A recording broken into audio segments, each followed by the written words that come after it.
Hi students, நாம் இந்த வீடியோல பாவை இன்ஜினியரிங் காலேஜுக்கும் கேஎஸ்ஆர் காலேஜ் ஆஃப் டெக்னாலஜிக்கும் என்னென்ன வித்தியாசங்கள் இருக்கு, என்னென்ன ஸ்பெசிஃபிகேஷன்ஸ் இருக்கு அப்படிங்கறத பத்தி தான் பார்க்க போறோம்.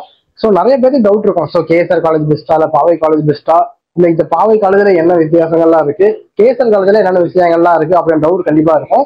ஸோ கண்டிப்பா தெரிஞ்சுக்கணும் அப்படின்னா இந்த வீடியோ ஸ்கிப் பண்ணாம பாருங்க. ஸோ வாங்க வீடியோ போகலாம். ஸோ ஃபர்ஸ்ட் நம்ம ரேங்கிங்ல இருந்து பார்த்தோம்னா, so KSR college of technology ranking wise பார்த்தோம் அப்படின்னா இந்த காலேஜ் ஒரு அட்டானமஸ் காலேஜ் தான். ஏஐசிடி அப்ரூவல் வச்சிருக்காங்க, அஃபிலியேட்டட் டு அண்ணா யூனிவர்சிட்டியா இருக்கு. NACல A++ கிரேட் வச்சிருக்காங்க. இதே பாவை இன்ஜினியரிங் காலேஜ் பொறுத்த வரைக்கும் same autonomous college, affiliated to Anna university, AICTE approval வச்சிருக்காங்க. பட் NACல பார்த்தீங்கன்னா A கிரேட் தான் வச்சிருக்காங்க. ஸோ கேஎஸ்ஆர் கம்பேர் பண்ணும்போது பாவையில NAC கிரேட் கொஞ்சம் கம்மியா இருக்கு. ஸோ அடுத்ததா டிபார்ட்மெண்ட்ஸ், என்னென்ன டிபார்ட்மெண்ட்ஸ் அவங்க ஆஃபர் பண்றாங்க அப்படின்னு பார்க்கலாம். கேஎஸ்ஆர் காலேஜ் ஆஃப் டெக்னாலஜி பொறுத்த வரைக்கும் ஒரு 14 யூஜி கோர்சஸ் அவங்க ஆஃபர் பண்ணிக்கிட்டு இருக்காங்க. ஸோ அவங்க என்னென்ன கோர்சஸ்லாம் ஆஃபர் பண்றாங்க அப்படிங்கிறது ஒரு ஸ்கிரீன்ல டிஸ்பிளே ஆகும். இதே பாவை இன்ஜினியரிங் காலேஜ்ல பாத்தீங்கன்னா அவங்க என்னென்ன யூஜி கோர்சஸ்லாம் ஆஃபர் பண்றாங்க அப்படிங்கிறது ஸ்கிரீன்ல டிஸ்பிளே ஆகும், செக் பண்ணி பாருங்க. ஸோ அடுத்து இந்த ரெண்டு காலேஜோட கவுன்சிலிங் கோட் என்ன அப்படிங்கிறத பார்த்தோம்னா, சரி கேஎஸ்ஆர் காலேஜ் ஆஃப் டெக்னாலஜியோட கவுன்சிலிங் கோட் என்ன அப்படின்னு நம்ம பார்த்தோம்னா 2607. ஸோ இதுதான் பாத்தீங்கன்னா இந்த காலேஜோட கவுன்சிலிங் கோட். இதே பாவை இன்ஜினியரிங் காலேஜோட கவுன்சிலிங் கோட் என்ன அப்படின்னு பார்த்தோம்னா 2611. ஸோ இதுதான் பாத்தீங்கன்னா இந்த பாவை இன்ஜினியரிங் காலேஜோட கவுன்சிலிங் கோட். மறக்காம நோட் பண்ணி வச்சுக்கோங்க, யூஸ்ஃபுல்லா இருக்கும். ஸோ இந்த கேஎஸ்ஆர் காலேஜ் ஆஃப் டெக்னாலஜி எப்போ எஸ்டாப்ளிஷ் பண்ணாங்க அப்படின்னு பார்த்தோம்னா 1994 எஸ்டாப்ளிஷ் பண்ணாங்க.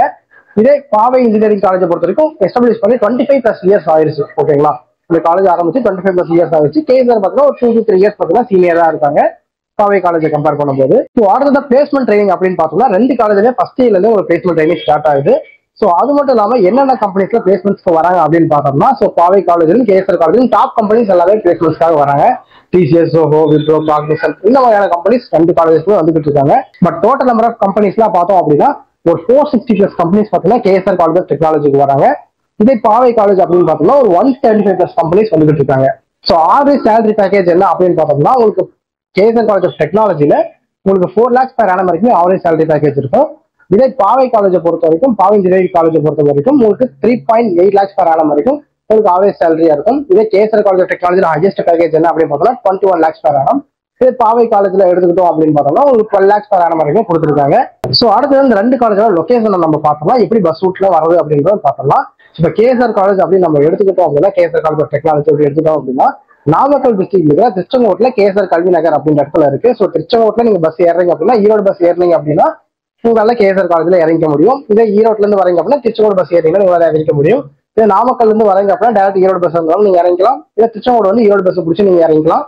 இல்ல சேலத்துல இருந்து வரீங்க அப்படின்னாலுமே திருச்செங்கோடு வந்து திருச்செங்கோடு ஈரோடு பஸ் பிடிச்சி நீங்க இறங்கிக்கலாம். இதே கரூர்ல இருந்து வரீங்க அப்படின்னாலுமே கரூர் டு திருச்செங்கோடு வந்து திருச்செங்கோட்டுல இருந்து ஈரோடு போற பஸ்ல ஏறணும் அப்படின்னா கேஎஸ்ஆர் காலேஜ்ல நீங்க இறங்கிக்கலாம்.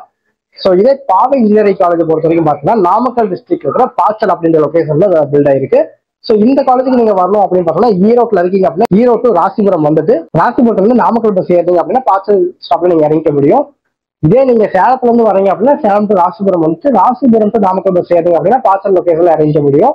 ஸோ இந்த மாதிரி தான் நீங்க பஸ் ரூட்டை பார்த்து வர மாதிரி இருக்கும். ரெண்டு காலேஜும் பார்த்தீங்கன்னா மெயின்லேயே தான் லொக்கேட் ஆயிருக்கு. ஸோ அதனால உங்களுக்கு டிரான்ஸ்போர்ட் வைஸ் எந்த ஒரு ப்ராப்ளமுமே இருக்காது.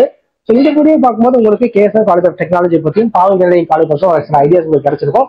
இதை தாண்டி இந்த காலேஜ் பற்றின வேற எந்த ஒரு டவுட் இருந்தாலும் சரி, இல்லை தமிழ்நாட்டுல எந்த ஒரு காலேஜ் பற்றின டவுட் இருந்தாலும் சரி, கண்டிப்பா ஸ்கீன்ல தெரியும் நம்பரை கான்டாக்ட் பண்ணுங்க. நாங்க பார்த்தீங்கன்னா ஃப்ரீ எஜுகேஷன் கைடன்ஸ் கொடுத்துட்டு இருக்கோம். அப்படியே இந்த வீடியோ உங்களுக்கு தெரிஞ்ச 12th படிக்கிற பசங்களுக்கு ஷேர் பண்ணிடுங்க, ஒரு யூஸ்ஃபுல்லா இருக்கும். தேங்க்யூ.